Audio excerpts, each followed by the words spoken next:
The cheap laminate floor stuck to my shoes as I hurried between tables, the sound making that distinctive peeling noise with each step. 6 hours into my double shift at Rosario's, and my lower back screamed in protest.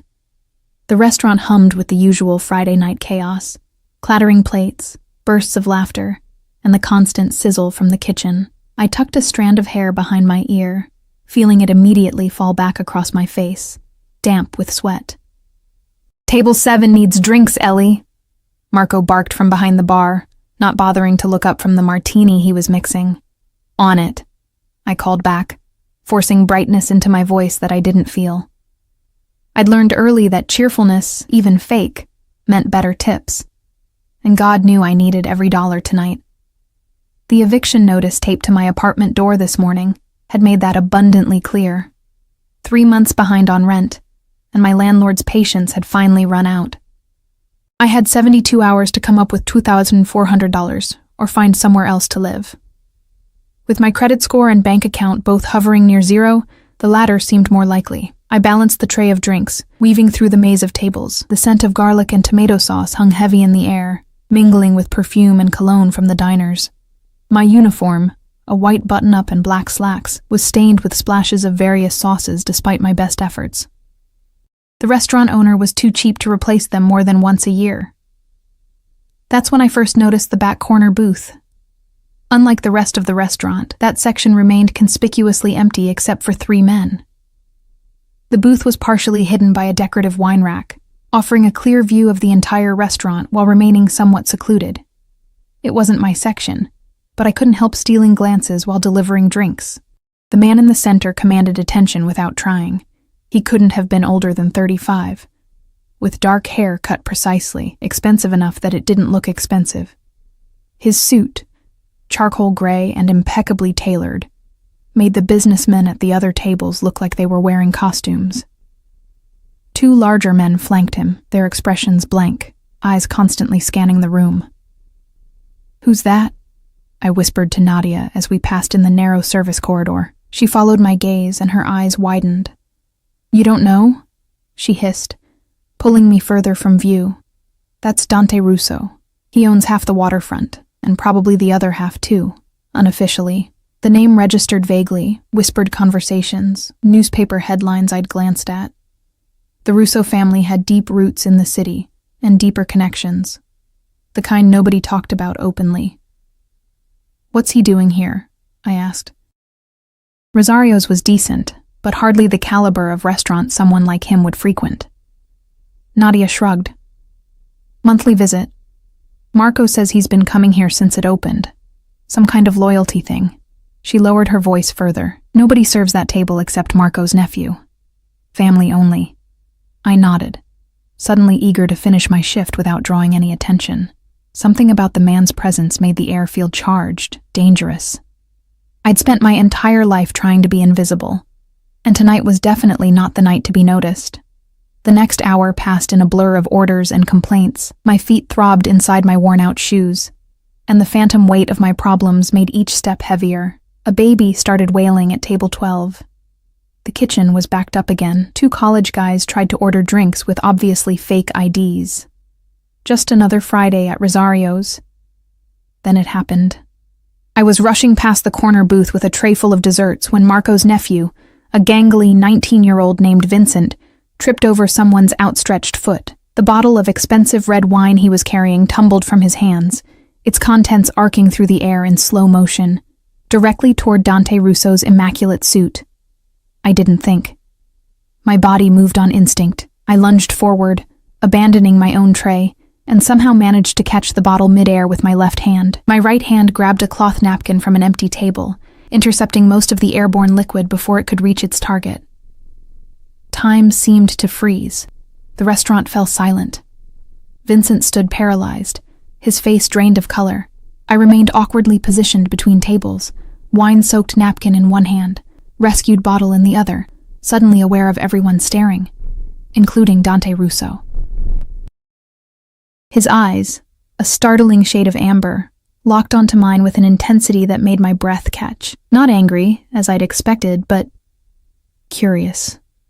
Assessing.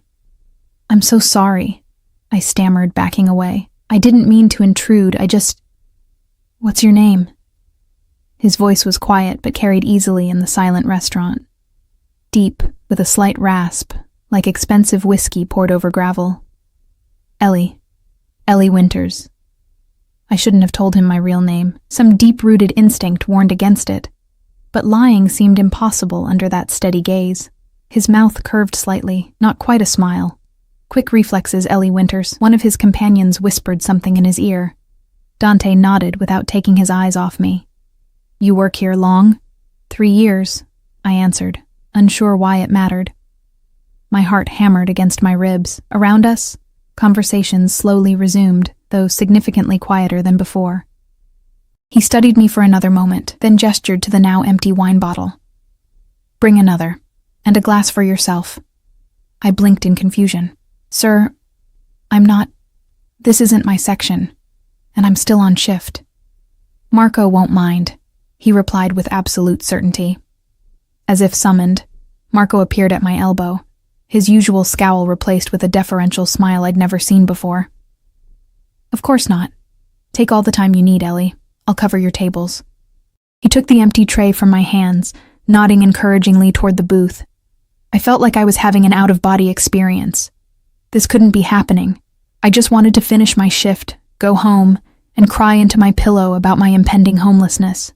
Not whatever this was. Sit, Dante said, gesturing to the space beside him as one of his men slid out to make room. It wasn't a request. I sat, keenly aware of my stained uniform, messy hair, and the exhaustion I knew showed on my face.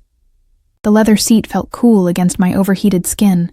Up close, I could smell his cologne, subtle cedar notes with something darker underneath. The booth's privacy suddenly felt confining. Vincent returned with another bottle of wine, hands visibly shaking as he poured 2 glasses.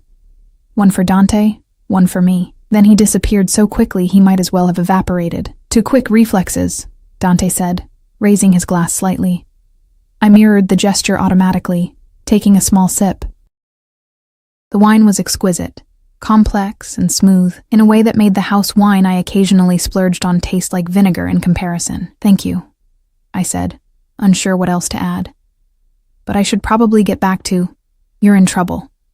It wasn't a question. I froze, wine glass halfway to the table. Excuse me?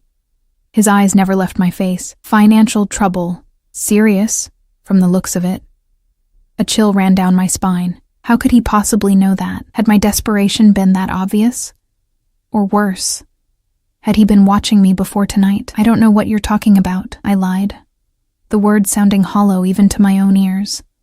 He didn't bother responding to the obvious falsehood. Instead, he reached into his jacket and withdrew a small leather notebook and gold pen. He wrote something, tore out the page, and slid it across the table. An address in the wealthy part of town, and tomorrow's date with a time, 10 a.m. What is this? I asked, not touching the paper. A job offer. He took another sip of wine, watching my reaction over the rim of his glass. You start tomorrow. The absurdity of the situation finally broke through my shock. I already have a job. Even as I said it, I thought about the eviction notice, the stack of unpaid bills, my empty refrigerator. No, he corrected, his tone gentler than his words. You have indentured servitude that barely keeps you fed. I'm offering a solution to your problems. You don't know anything about my problems, I said, finding a spark of defiance despite my fear. For the first time, he smiled fully. It transformed his face from intimidating to devastating. Eviction notice, 3 months behind. 72 hours to pay or vacate. Car needs transmission work. Hospital bills from last year still unpaid. Student loans in default. Did I miss anything important? My blood turned to ice. There was no way he could know all that unless... You've been investigating me, I whispered, fighting the urge to flee. Why?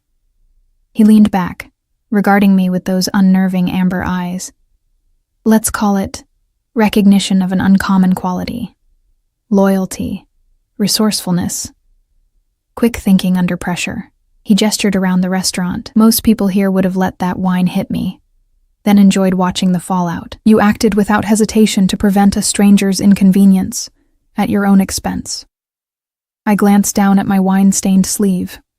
It would be hell to clean, and I couldn't afford a replacement. What kind of job? I finally asked, hating the tremor in my voice. Personal assistant, companion for certain social events, occasional translator when needed. He named a monthly salary that made me choke on my wine. That's ridiculous, I said, once I'd stopped coughing. Nobody pays that much for an assistant. I do. His tone brooked no argument. The position requires unique qualifications, discretion, adaptability, the ability to keep calm in unusual circumstances. His gaze intensified. You'll have an apartment in my building, a car, healthcare. And what do I have to do for all this? I asked, suspicion creeping into my voice. Nothing in my life had ever come without a terrible price. Something flashed in his eyes, amusement perhaps, or approval. Nothing illegal, nothing unethical, and nothing, he emphasized, of a sexual nature, unless you wish it. Heat flooded my cheeks. I don't. Then it won't be an issue. He finished his wine. Be at that address at 10 tomorrow. Bring whatever matters to you. Leave the rest. One of his men murmured something in Italian. Dante checked his watch and nodded. I'm afraid I have another engagement. But I look forward to our arrangement, Ellie Winters. I haven't agreed to anything, I pointed out, finding a last scrap of courage. He studied me for a long moment. You will. It wasn't arrogance in his voice, but certainty, as if he'd already seen how this would play out. Then they were gone, leaving nothing but an empty wine bottle, a generous tip, and a piece of paper with an address that promised salvation or damnation, possibly both. I sat in the booth long after they'd left, the restaurant noise rushing back around me like a tide. The logical part of my brain screamed warnings. People like me didn't get miraculous job offers from powerful men. Every instinct for self-preservation told me to burn that paper and forget tonight ever happened. But as my fingers closed around the expensive notepaper, all I could think about was the eviction notice, the mounting debts, the exhaustion of always running in place, never getting ahead. And beneath it all, the unsettling feeling that I'd already made my decision the moment I caught that falling wine. Sleep eluded me that night. I tossed and turned in my tiny studio apartment, my mind racing with possibilities and warnings. Every time I closed my eyes, I saw Dante Russo's penetrating gaze, felt the weight of his attention like a physical touch. By dawn, I'd cycled through every emotion: hope, fear, suspicion, curiosity, and landed nowhere certain. The address he'd given me led to a gleaming high-rise in the most exclusive part of downtown. Floor-to-ceiling windows reflected the morning sun, making the entire structure shimmer like a mirage. I stood on the sidewalk across the street, clutching my pathetic duffel bag containing everything I considered irreplaceable. Mostly photos, a few books, and the silver locket my grandmother had given me before she died. You're making a mistake, I whispered to myself, even as I crossed the street toward the building. The doorman, a broad-shouldered man with an earpiece barely concealed beneath his uniform, straightened as I approached. Ms. Winters, he greeted me, as if he'd been expecting me. My stomach twisted. Of course they knew I was coming. They probably had people watching my apartment to make sure I showed up. Mr. Russo is waiting for you in the penthouse, the doorman continued, opening the door with a white-gloved hand. Gregory will escort you up. Gregory turned out to be another mountain of a man in a well-tailored suit who appeared silently from an alcove in the lobby. He led me to a private elevator at the back of the marble-floored atrium, using a keycard to access it. We rode in silence, the elevator climbing smoothly to the top of the building. My ears popped from the rapid ascent. Mr. Russo appreciates punctuality, Gregory finally said as the elevator slowed. It was the only acknowledgement that I existed. The doors opened directly into a foyer larger than my entire apartment. Sunlight streamed through wall-to-wall windows, illuminating a space that belonged in a design magazine. All clean lines, neutral tones, and strategic splashes of color. The view beyond the windows stole my breath. The entire city spread out below, the harbor glittering in the distance. You came. Dante's voice drew my attention away from the view. He stood in the doorway to what appeared to be a living room, dressed more casually than the previous night. Dark trousers and a crisp white shirt with the sleeves rolled to his elbows, revealing strong forearms and an expensive watch. "I'm still deciding," I countered, finding some small courage. I came to hear more details before making any commitment. Something like respect flickered in his eyes. "Fair enough." He gestured toward the living room. "Please." I followed him, trying not to gawk at my surroundings. The living room continued the theme of understated luxury, leather furniture, abstract art on the walls, a fireplace that probably cost more than 4 years of my rent. A woman in a gray dress, obviously staff of some kind, appeared with a tray of coffee. "Diana will show you to your quarters after we talk," Dante said, pouring coffee into 2 porcelain cups so delicate they looked like they might shatter if handled too roughly. "Sugar? Cream? Black is fine," I said, accepting the cup with hands I forced not to tremble. The coffee smelled incredible, rich and complex, nothing like the burnt diner sludge I was used to. He sat opposite me in a leather armchair, his movements fluid and controlled. "You have questions." I took a sip of coffee to gather my thoughts. "What exactly would I be doing as your assistant?" "Managing my schedule, accompanying me to certain business functions, overseeing household staff, occasional travel." He watched me over his cup. "Your language skills are particularly valuable." "Russian, yes, and conversational Mandarin." I nearly dropped my coffee. "How did you—" "Your academic records," he said simply, as if invading my privacy was the most natural thing in the world. "Double major in international relations and linguistics. Impressive, especially while working full-time." "Not impressive enough to get me a job in my field," I said bitterly, thinking of the countless rejections, the closed doors, their loss, my gain. He set his cup down. "You'll have health care, as I mentioned, a car, a clothing allowance, and the apartment on the floor below this one." "An entire apartment?" I echoed in disbelief. "You'll need to be available at odd hours." "Living in the building makes that possible." His tone made it clear this wasn't negotiable.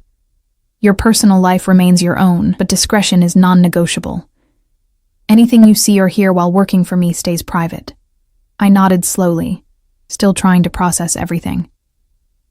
"And what happens if I want to leave?" Something darkened in his expression. Just for a moment, then it was gone. "You're not a prisoner, Ellie.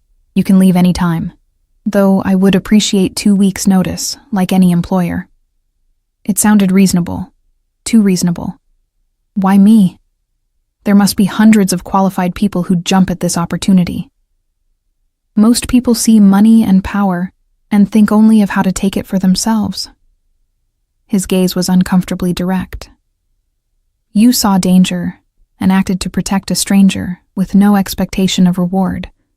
That kind of instinct can't be taught." I wanted to believe him, but nothing in my life had prepared me for sudden windfalls without painful catches. "There's something you're not telling me," I said quietly. He smiled, a real one that reached his eyes. "Many things, but nothing that will harm you." He stood.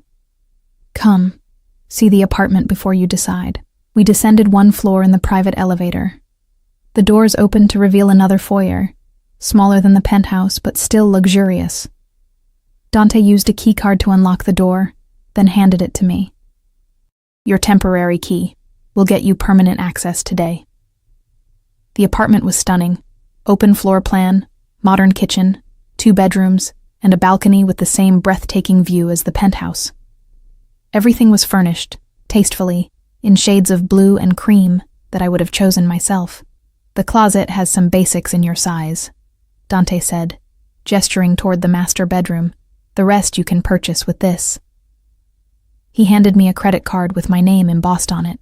"Your first month's salary has been deposited in your account already. The rest of your financial obligations have been addressed." I stared at the card. "You paid my debts?" "Considered it a signing bonus," he replied smoothly. "Clean slate." My fingers closed around the card. The sensation of a weight lifting from my shoulders was so intense it left me dizzy.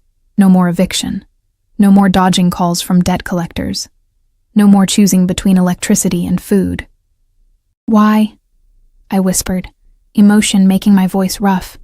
He stepped closer, close enough that I could smell that same intoxicating cologne from last night.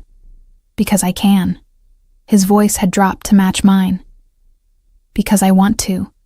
Because some people deserve better than what life has given them. For a moment, we stood there, separated by inches and worlds. His amber eyes searched mine for something. I wasn't sure what.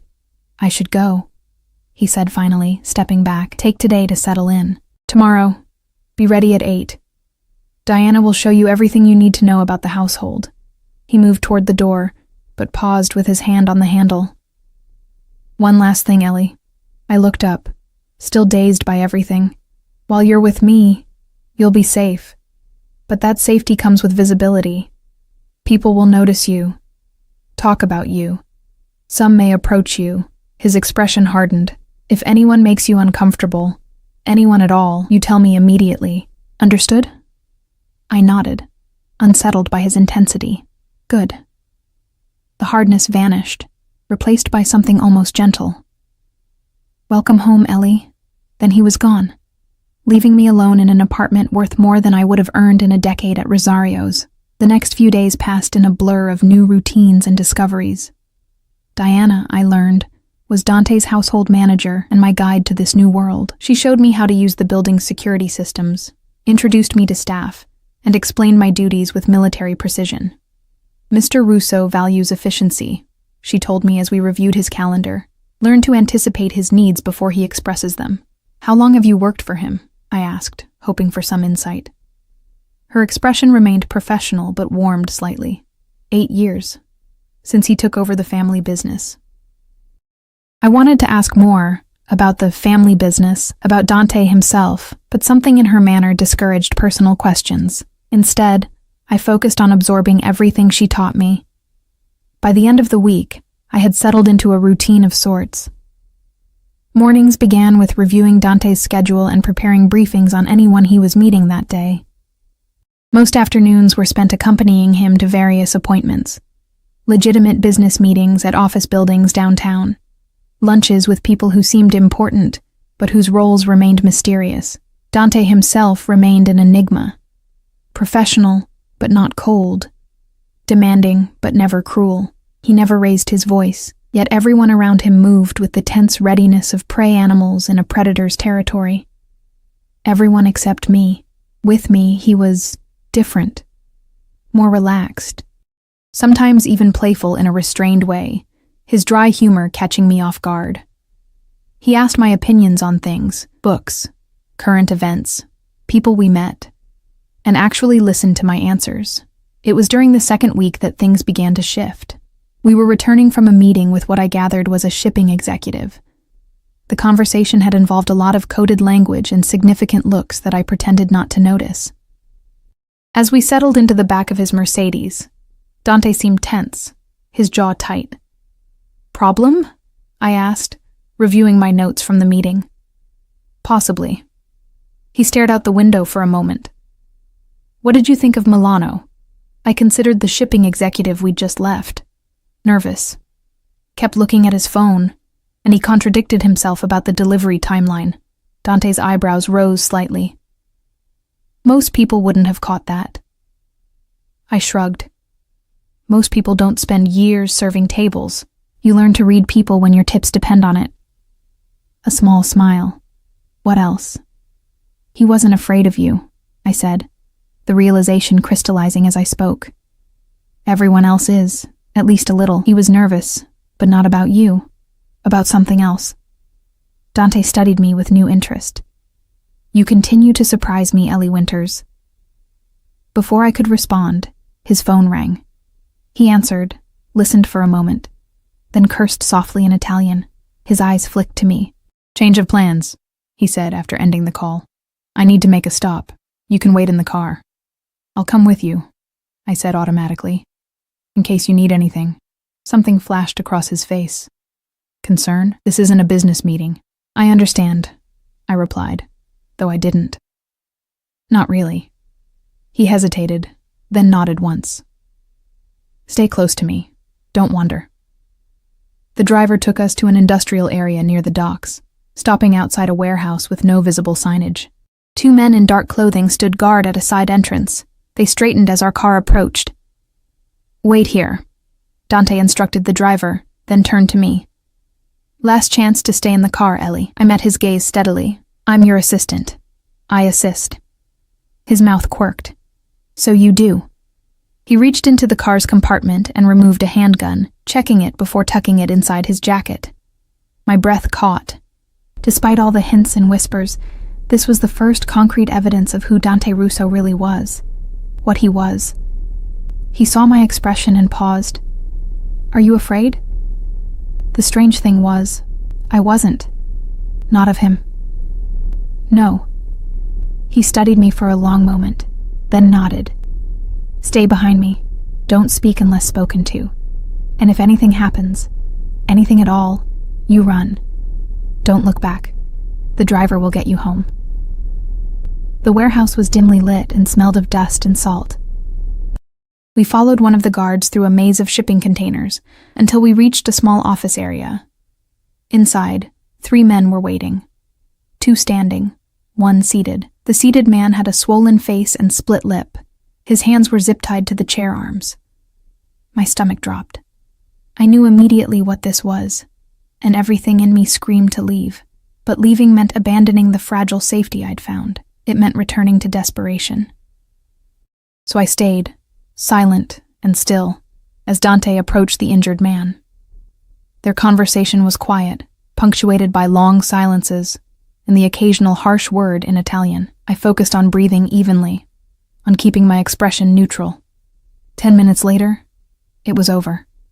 No additional violence, just tense conversation, and what appeared to be an agreement. The man was released from the chair. As we walked back to the car, Dante placed his hand lightly on my lower back. The first time he'd touched me since we met. His palm radiated heat through my blouse. "You did well," he said quietly. "Most people would have run. Most people haven't been where I've been," I replied, surprising myself with my honesty.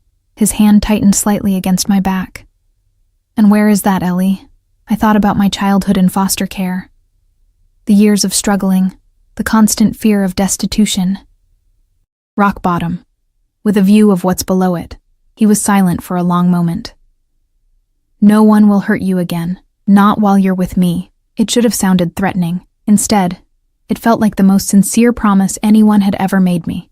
In the car, he sat closer than usual, his presence both comforting and overwhelming. "Ask your questions," he said, watching my profile. "I know you have them." I turned to face him fully. Who was he? Someone who forgot his obligations. Dante's voice was matter-of-fact. "He's been reminded." "Did you hurt him before I arrived?" "No, others did, on my behalf. No evasion, no justification." I nodded slowly. "Will it happen again? Will I see worse?" His eyes searched mine. "Possibly. My world isn't always civilized, but I try to keep bloodshed to a minimum. Bad for business." "Is that what this is? Business?" "Everything is business, Ellie." His gaze softened fractionally. "But some things matter more than profit." I looked out the window at the passing city lights, weighing my next words carefully. I can't be part of hurting people, even indirectly. He was quiet so long I thought he might not answer. "I won't ask you to be," he finally said. "But I won't lie to you about who I am either." "And who is that?" I asked, turning back to him. In the dim car interior, his amber eyes gleamed. "Someone who protects what's his." The words hung between us, loaded with meaning I wasn't ready to examine. But as we drove back to the gleaming tower I now called home, one thought kept circling in my mind. I was becoming one of those things Dante Russo considered his. And the most terrifying part was how little that frightened me. Fall gave way to winter, and I settled deeper into my new life. The initial strangeness faded, replaced by routines that began to feel natural. Wake up in my luxury apartment. Review Dante's schedule over coffee that cost more than I used to make in an hour. Choose an outfit from a closet filled with clothes I once would have only gazed at through store windows. After the warehouse incident, Dante kept his more questionable business dealings separate from my duties. But I wasn't naive. The hushed phone calls, the meetings that disappeared from the calendar, the occasional bruised knuckles on his security team. They told their own story. "You're thinking too loudly," Dante remarked one evening as we rode back from a charity gala. Outside, snow fell in fat, lazy flakes, coating the city in pristine white that would turn to gray slush by morning. I smiled faintly, smoothing the silk of my evening gown. Another gift from him. Midnight blue, backless, worth more than my old car. Just tired. It was a long night. He studied me in that intense way of his, seeing too much. "You handled the commissioner's wife beautifully. Most people can't manage her for more than 5 minutes without reaching for a drink." She's lonely," I said with a shrug. "Her husband parades her around like an accessory, then ignores her. All she wants is genuine conversation." Dante's mouth curved. "Your empathy is both your greatest strength and your most dangerous vulnerability." "Is that your way of telling me I'm too soft?" I asked, meeting his gaze directly. Over the past months, I'd grown bolder with him, less afraid of overstepping. "No," he said thoughtfully. "It's my way of saying you see people clearly, even when they don't deserve your compassion." The car slowed as we approached our building. Before the driver could open the door, Dante placed his hand over mine on the seat between us. His touch sent a jolt of awareness through my body, a reaction I'd been fighting with increasing difficulty. "Have dinner with me tomorrow," he said. Not a command, but not quite a question either. "We have dinner together most nights," I pointed out. Part of my job was attending business dinners, acting as a buffer or translator when needed. "Not a business dinner." His fingers tightened slightly over mine. "Just us." My heart stuttered. "Dante, it's time we discuss certain things," he continued, his voice dropping lower. "Things I've been postponing." Before I could respond, the door opened, letting in a gust of cold air and snowflakes. The moment shattered. Dante exited first, then offered his hand to help me out. The doorman greeted us with a deferential nod as we entered the warm lobby. In the elevator, silence stretched between us, charged with unspoken words. When we reached my floor, Dante held the door open. 8 o'clock, he said, nothing formal. I hesitated, then nodded once before stepping out. As the doors closed, I caught his expression. Intent, heated, possessive in a way that should have sent me running. Instead, it kept me awake most of the night. The next evening, I spent an embarrassing amount of time choosing what to wear. "Nothing formal," he'd said, which still left a bewildering array of options in my new wardrobe. I finally settled on a simple cashmere sweater and tailored pants. Elegant, but not trying too hard. At precisely 8, I rode the elevator to the penthouse. Diana opened the door, her usual professional mask firmly in place, though I caught a flicker of something in her eyes as she looked at me. Curiosity? Concern?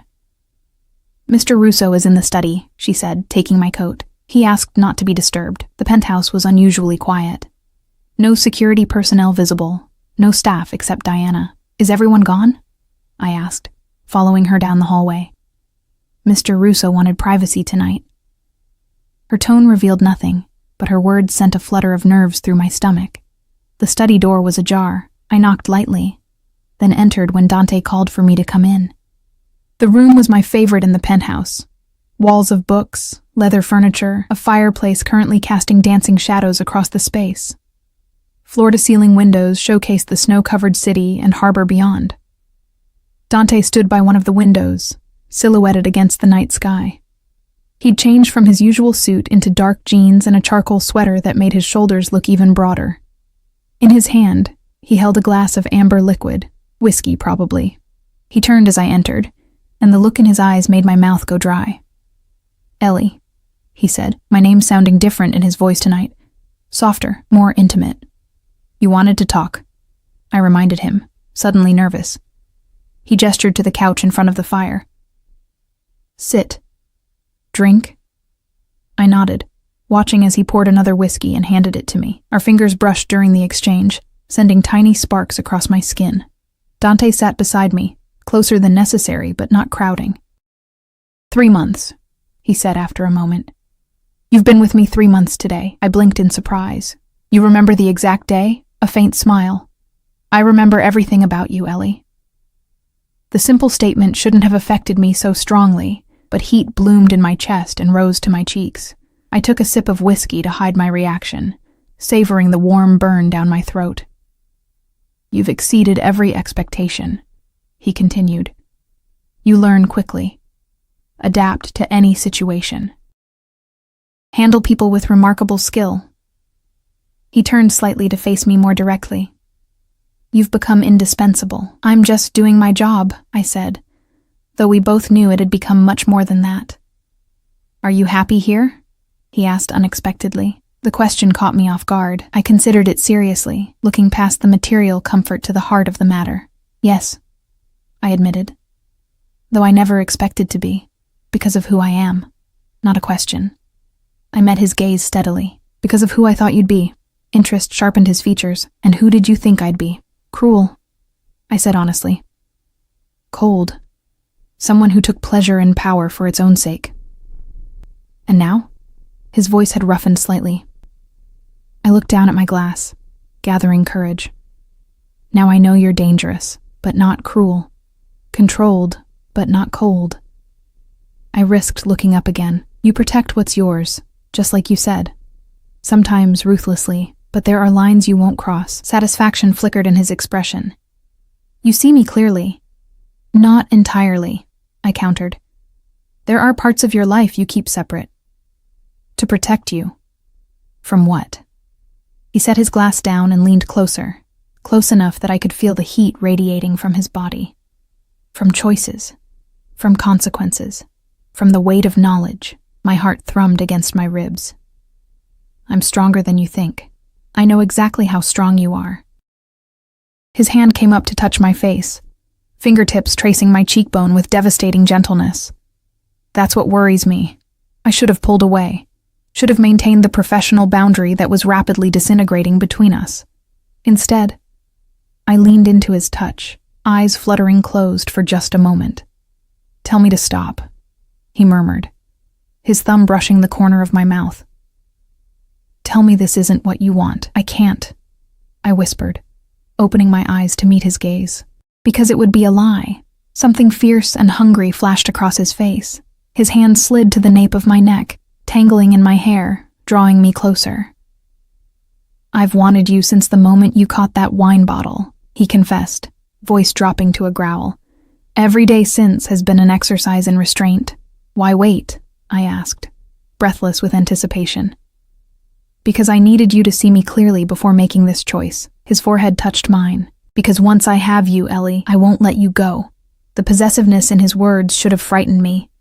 Instead, it sent a thrill down my spine, awakening something primal I hadn't known existed within me. I'm already yours, I admitted.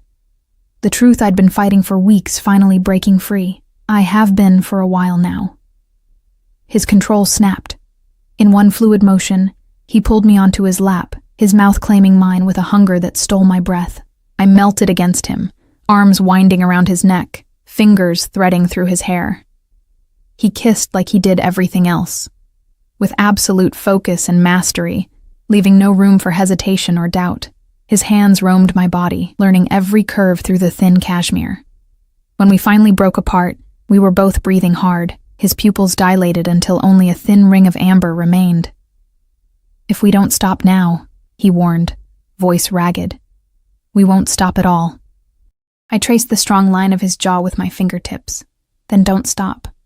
He stood in one smooth movement, lifting me with him. I wrapped my legs around his waist as he carried me from the study, down the hallway, to his bedroom. A space I'd glimpsed but never entered before. He laid me on the massive bed with unexpected tenderness, then stood back to look at me, his gaze burning with naked desire. Last chance to change your mind, he said, though we both knew neither of us could turn back now. In answer, I reached for him, pulling him down to me. Later, much later, I lay with my head on his chest, listening to the steady rhythm of his heart. His fingers traced lazy patterns along my spine, raising pleasant shivers. Outside, snow continued falling, cocooning the penthouse in muffled silence. What happens now? I finally asked, voicing the question that had begun forming in the back of my mind. His arm tightened around me. Whatever we want. It's not that simple. I propped myself up to see his face. I work for you. People will talk. A sardonic smile curved his lips. People already talk, Ellie. They've been speculating about us since your second week. I frowned. That's uncomfortable. It's protection, in a way. He tucked a strand of hair behind my ear.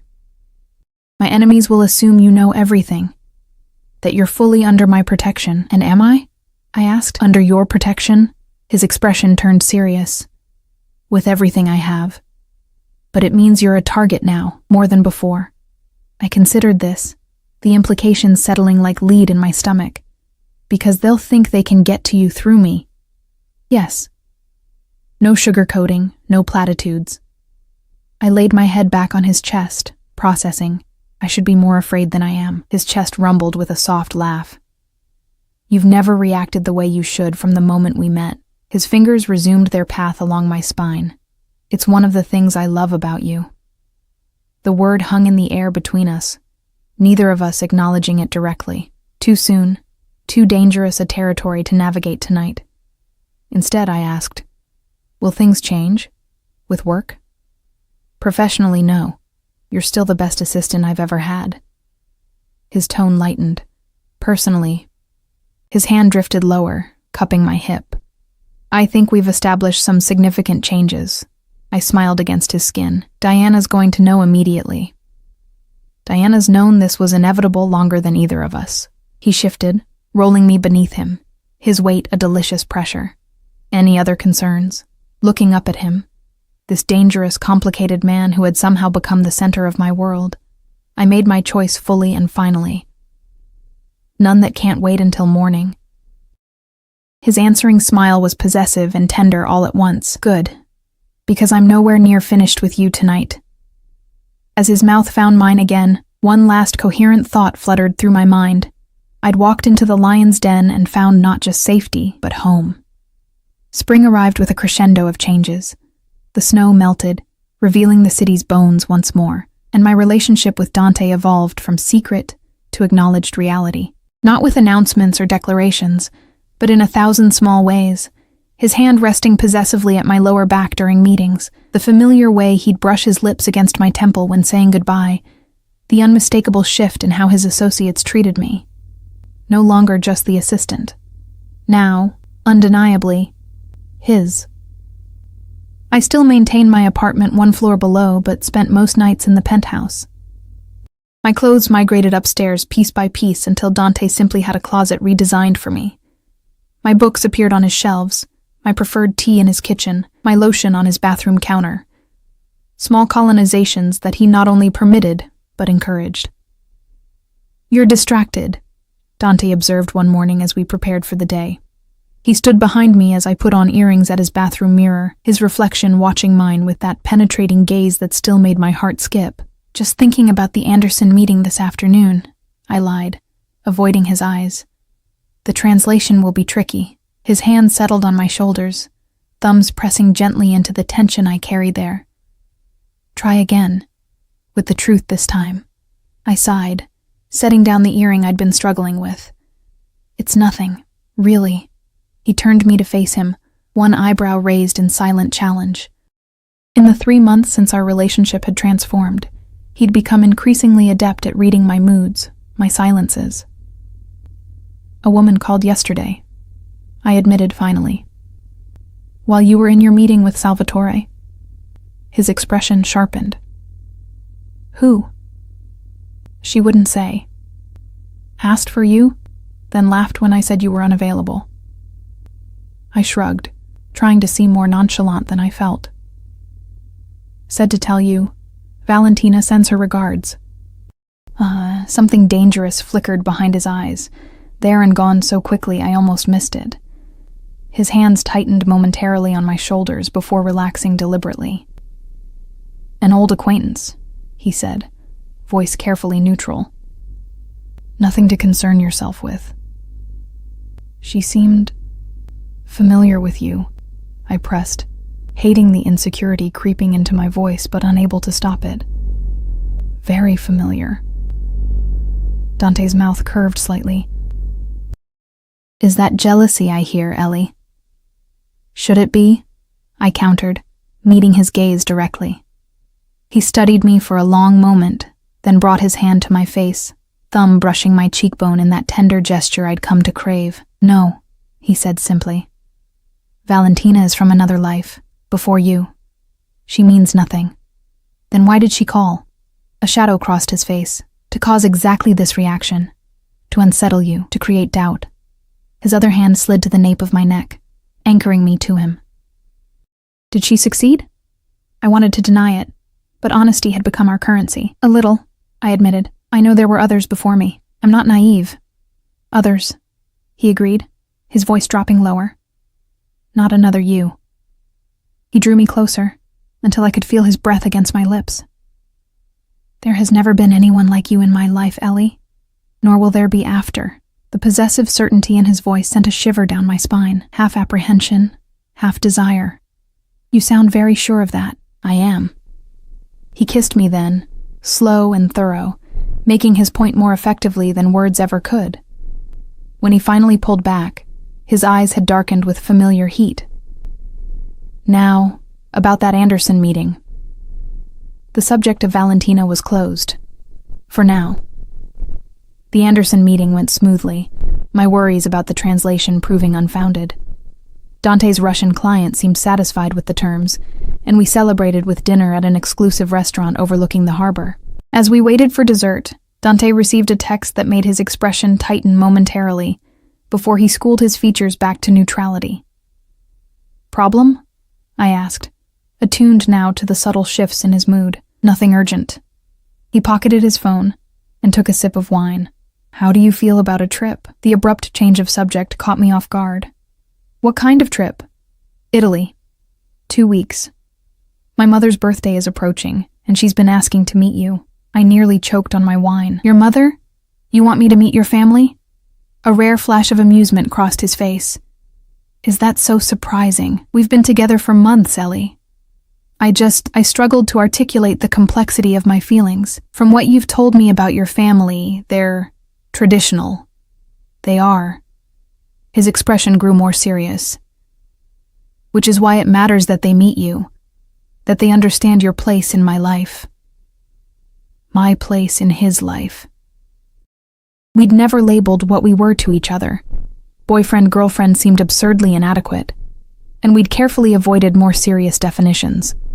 But meeting his family, especially his formidable mother, who had maintained her position of respect in their world even after his father's death years ago, that was a statement in itself.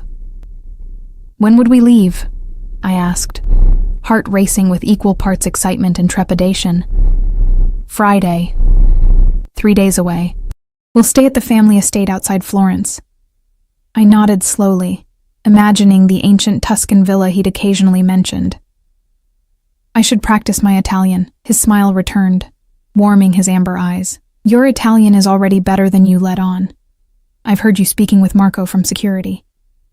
Eavesdropping, Mr. Russo, I teased, grateful for the lighter moment. Appreciating, he corrected, reaching across the table to take my hand, always appreciating. The dessert arrived, momentarily distracting us both. As we shared the rich chocolate creation, I noticed Dante scanning the restaurant with more attention than usual.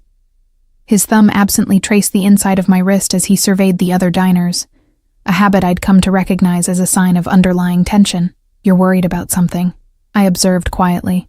His gaze snapped back to mine, a flicker of surprise crossing his face before he masked it. Just a precaution, he said, his tone casual but eyes alert.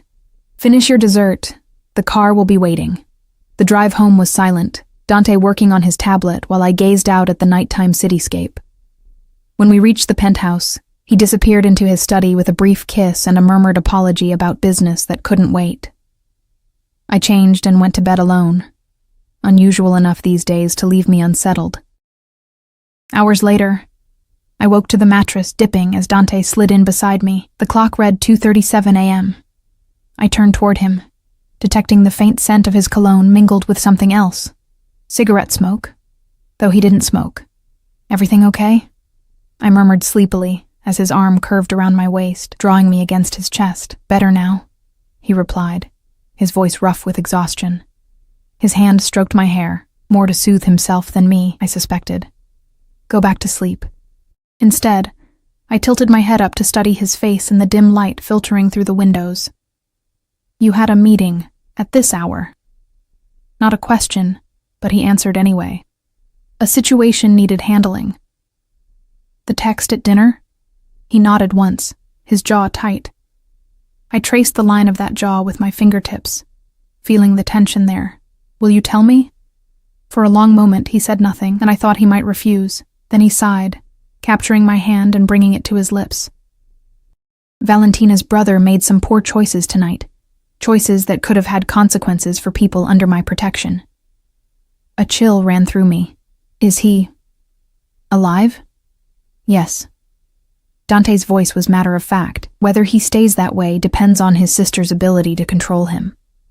I swallowed hard. The reality of who Dante was, of the world he inhabited, crashing back with brutal clarity. Despite months of living in his orbit, there were still moments when the truth struck me anew. Does it bother you? He asked, watching me intently. Knowing what I'm capable of? I considered the question seriously, owing him the honesty he always demanded. Sometimes, I admitted. Not because I fear you would hurt me, but because I worry about what you carry. The weight of those decisions. Something softened in his expression. You never cease to surprise me, he murmured, tracing my lower lip with his thumb. Most people would fear for themselves. I'm not most people.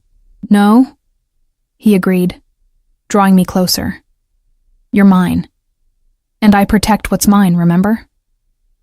I did remember.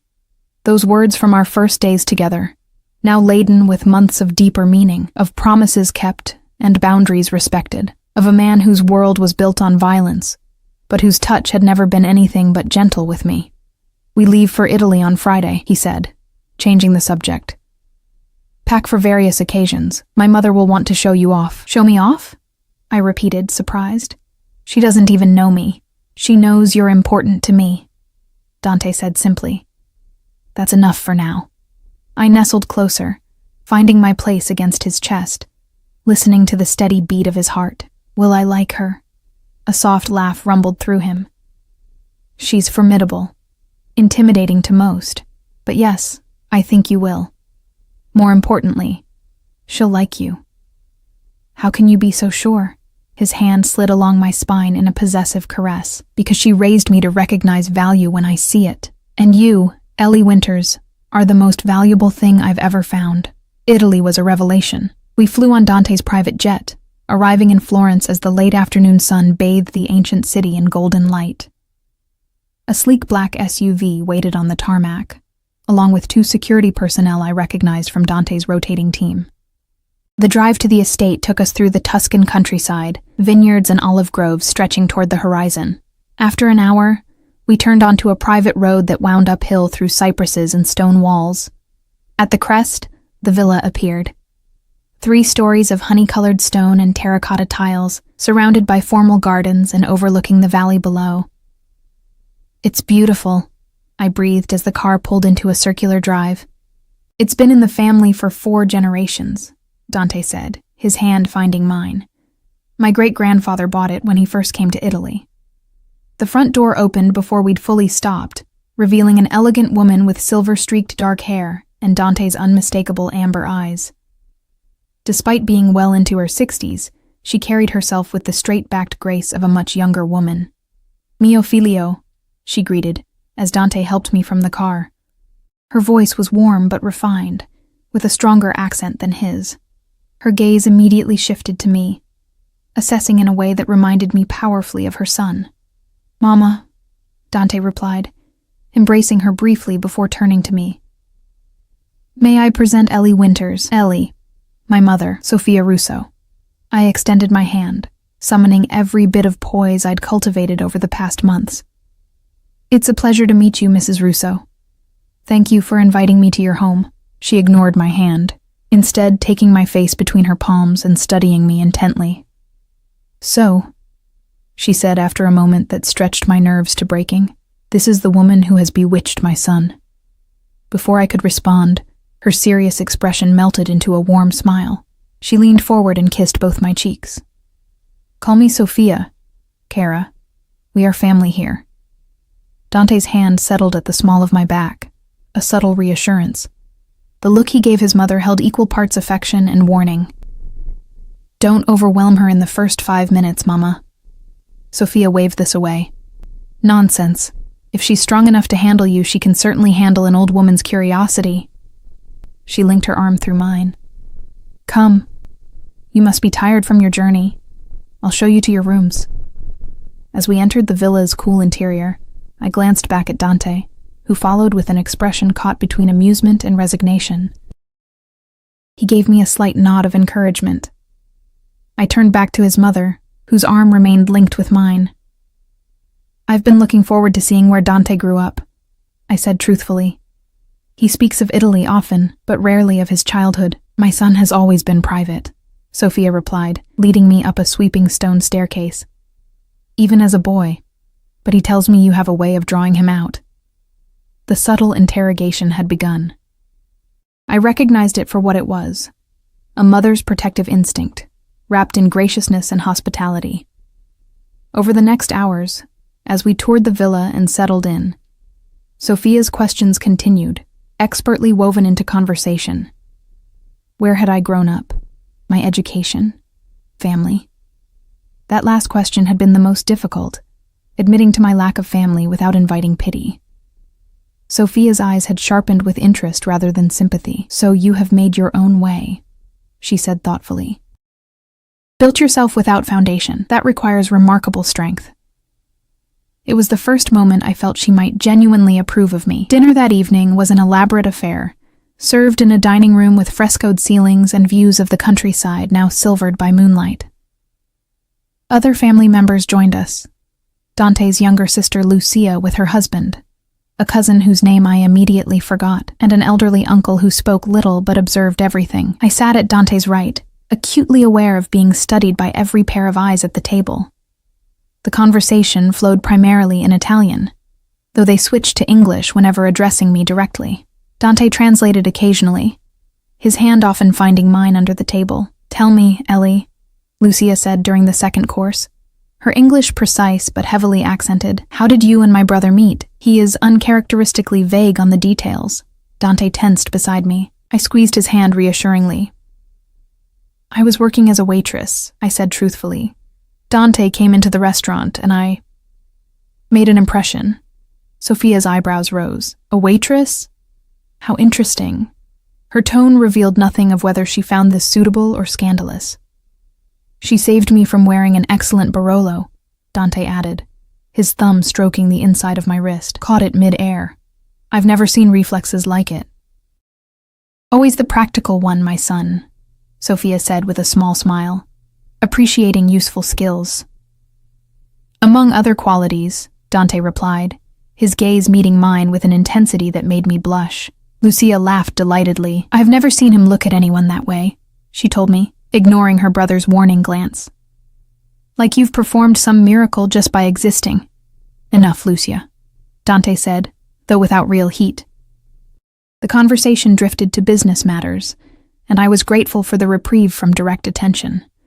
I observed instead, noting the dynamics between family members, the subtle shifts in Dante's demeanor. Here, surrounded by his blood, he seemed both more relaxed and more alert, a complex contradiction that fascinated me. Later, as we prepared for bed in the expansive suite we'd been given, I finally voiced the question that had been growing since our arrival. "Your mother, does she approve?" Dante paused in unbuttoning his shirt, regarding me thoughtfully. "Would it matter if she didn't?" I considered this as I removed my earrings. "To me, yes, in some ways. She's important to you." I met his gaze in the mirror. "To us? I don't know. Would it?" He crossed to stand behind me, his hands settling on my shoulders. "My mother's opinion matters to me. Her happiness matters." His eyes held mine in the reflection. "But my choice of who to love is mine alone. Love." He'd never said it directly before, though I'd felt it in 1,000 unspoken ways. My breath caught. "And I choose you, Ellie," he continued, turning me to face him. I chose you the moment you caught that wine bottle. I'll keep choosing you every day after. As his lips found mine, I realized I'd received the answer to both questions. The one I'd asked about his mother's approval, and the unspoken one about the true nature of what lay between us. Both answers were yes. The rest of our time in Italy passed like a beautiful dream. Days filled with excursions to Florence and surrounding villages, private wine tastings at neighboring vineyards, and quiet moments in the villa's gardens. Evenings of elaborate family dinners, where I gradually found my voice among the Russos. Nights alone with Dante in our suite, where the ancient walls kept our secrets. Sophia warmed to me fully on the 5th day, when she found me in the villa's library, struggling through an Italian poetry book. "Your dedication is admirable," she said, startling me from my concentration. She moved with the same silent grace as her son. "I want to understand," I replied, closing the book. Not just the language, but the culture. The history that shaped Dante. She studied me with those penetrating amber eyes so like her son's. "You love him." It wasn't a question, but I answered anyway. "Yes, very much. And you understand what that means? Loving a man like my son?" I met her gaze steadily. "I understand who he is, what he does." "And you accept this?" Her voice remained neutral, but I sensed the weight behind the question. "I accept him," I said carefully. "All of him." Something shifted in her expression. Approval, perhaps, or relief. "Then you are braver than most." And she crossed to a cabinet behind the desk, removing a small wooden box. "I have something for you." Inside the box lay a necklace, a delicate gold chain supporting a small pendant shaped like a key, inset with tiny diamonds. "It belonged to my grandmother," Sophia said, lifting it from the box. "She gave it to me when I married Dante's father. She said it was the key to survival in our world." I stood perfectly still as she moved behind me, fastening the necklace around my throat. The pendant rested cool against my skin, just below my collarbone. "I don't understand," I said, touching it gently. "Why give this to me now?" Sophia came around to face me again, her expression serious. "Because you will need it sooner than you think." She took my hands in hers. "Our family's strength has always been its women, Ellie. The men may appear to lead, but we are the foundation, the backbone." Her grip tightened. "Sometimes the conscience. Has Dante done something I should know about?" I asked, sudden unease prickling along my spine. "My son keeps many secrets," she replied. "Some to protect himself, some to protect those he loves." She released my hands. "But remember this. In our world, secrets are both weapons and shields. Know when to use them as each." With that cryptic advice, she left me standing in the library, the weight of the necklace feeling heavier than its delicate construction should allow. That night, as Dante and I lay in bed, I told him about his mother's gift.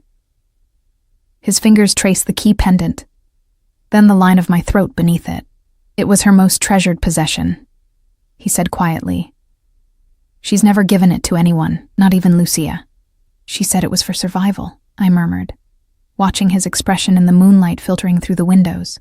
What did she mean? Dante was silent for a long moment. "My mother survived many things, my father's temper, rivals who thought her weak after his death, betrayals from within and without," his hand stilled against my skin.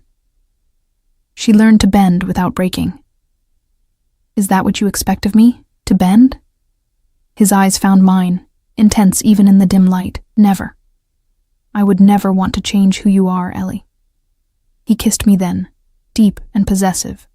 "But our world, it changes people, whether they want it to or not." I pressed closer to him, seeking the security of his embrace. "As long as we face it together, I can handle anything."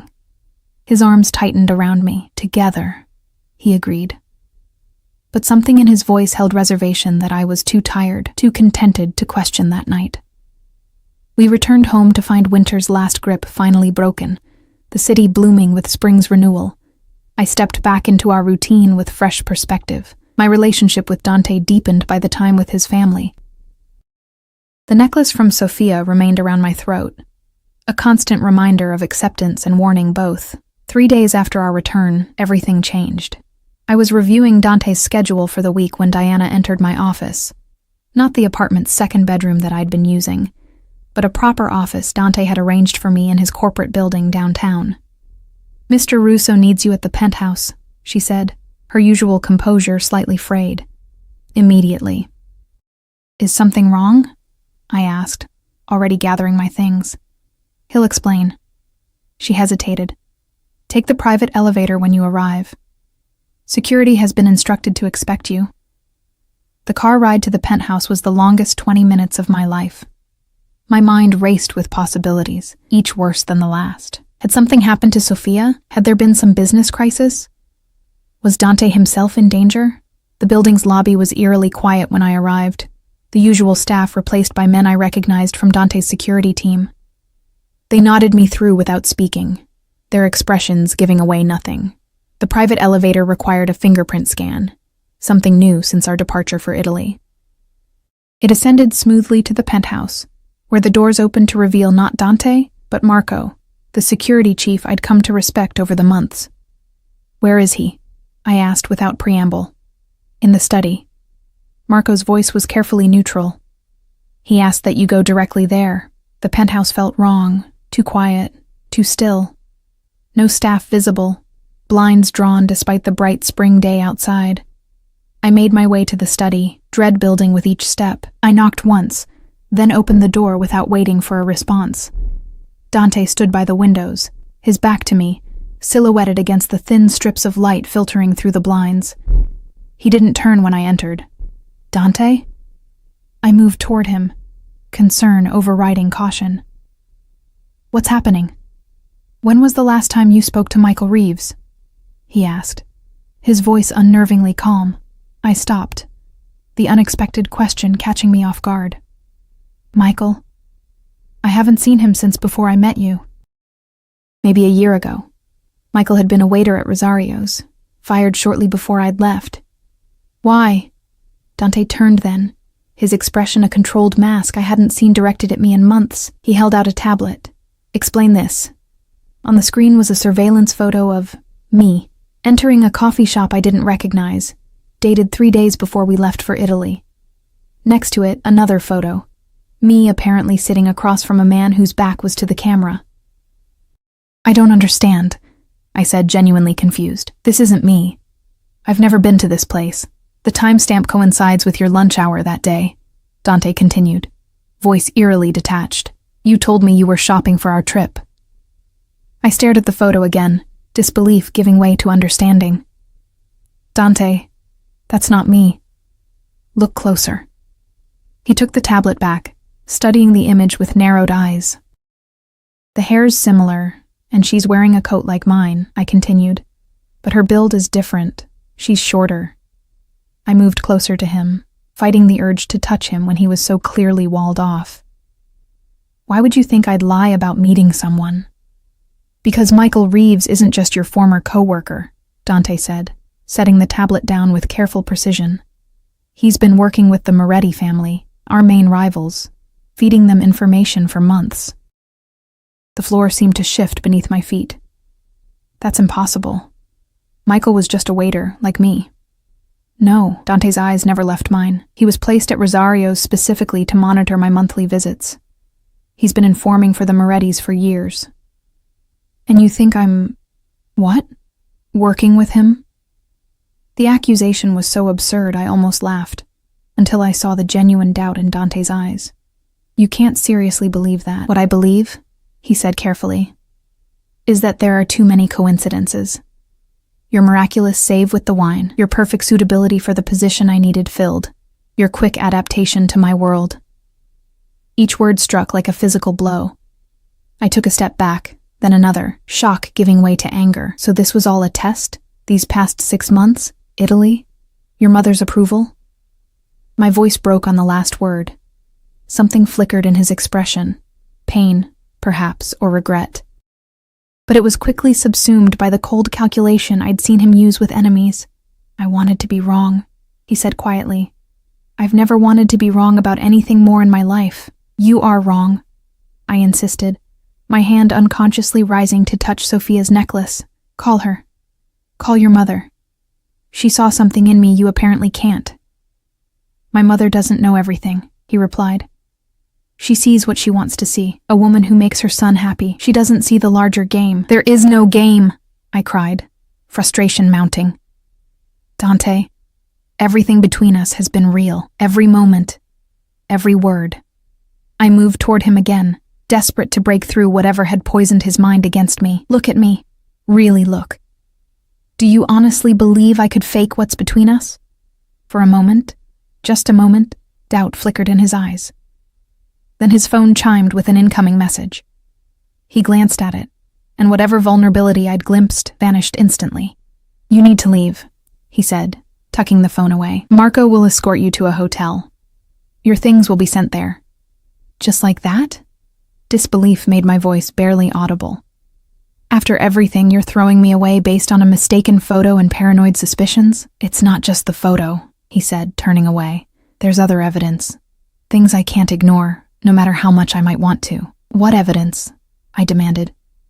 Show me. Let me explain. I can't risk it. He still wouldn't look at me, not with what's at stake. Realization dawned, terrible and cold. You never fully trusted me, I whispered. All this time, the parts of your life you kept separate, the secrets. You always held something back. His silence was confirmation enough. I removed the necklace, Sophia's precious gift, and placed it carefully on his desk. Whatever you think I've done, whatever evidence you think you have, you're wrong, I said, surprised by the steadiness of my voice despite the tears threatening, and someday you'll realize that. I just hope it's not too late when you do. I walked to the door, pausing with my hand on the knob. I love you, Dante Russo. God help me. I probably always will. But I won't beg for trust that should have been freely given. The study door closed behind me with a soft click that somehow sounded more final than a slam. Marco waited in the hallway, his expression carefully blank. Ms. Winters, if you'll come with me. I can see myself out, I said, straightening my shoulders despite the weight crushing my chest. Mr. Russo's instructions were clear, Marco replied, not unkindly. For your own safety. My own safety, as if I were still under Dante's protection, even as he cast me out. The irony might have made me laugh if I weren't fighting to hold myself together. I followed Marco to the elevator in silence, numb with shock and grief. As the doors closed, I caught one last glimpse of the penthouse that had become my home, the place where I'd found both sanctuary and heartbreak. The hotel has a suite ready for you, Marco said as the elevator descended. Your things will arrive this evening. Mr. Russo has arranged for an account to cover your expenses until you decide on your next steps. His careful phrasing told me everything. Dante hadn't just ended our relationship, he'd erased me from his life entirely. A clean break, like cauterizing a wound. How generous, I said, not bothering to hide the bitterness. Please tell Mr. Russo he can keep his blood money. I managed before him. I'll manage after. Marco shifted uncomfortably. There are complications you may not be aware of, Ms. Winters. It would be safer to accept I'm aware of the complications. I cut him off. I've lived them for 6 months, but I'd rather take my chances than remain indebted to a man who thinks so little of me. The elevator reached the lobby. 2 more security men waited, ready to escort me to the waiting car. I stepped forward, then paused, turning back to Marco. When you see him next, I said quietly, tell him one thing for me. Marco nodded once, waiting. Tell him I forgive him. The words tasted like ashes, but I meant them, not for my sake, but for his. Because that's what love is, seeing someone clearly, flaws and all, and choosing them anyway. 3 days later, back in a shabby apartment not unlike the one I'd left behind half a year ago, I received a small package. No return address, no note. Inside was Sophia's necklace, the key pendant gleaming in the dim light of my new temporary home. I put it on, fingers trembling slightly. Whatever came next, I would face it with the strength Dante had once seen in me, the strength he'd forgotten in his fear and doubt. The key rested against my skin, cool and familiar. A reminder that some doors, once closed, can still be opened again, if you have the right key and the courage to turn it.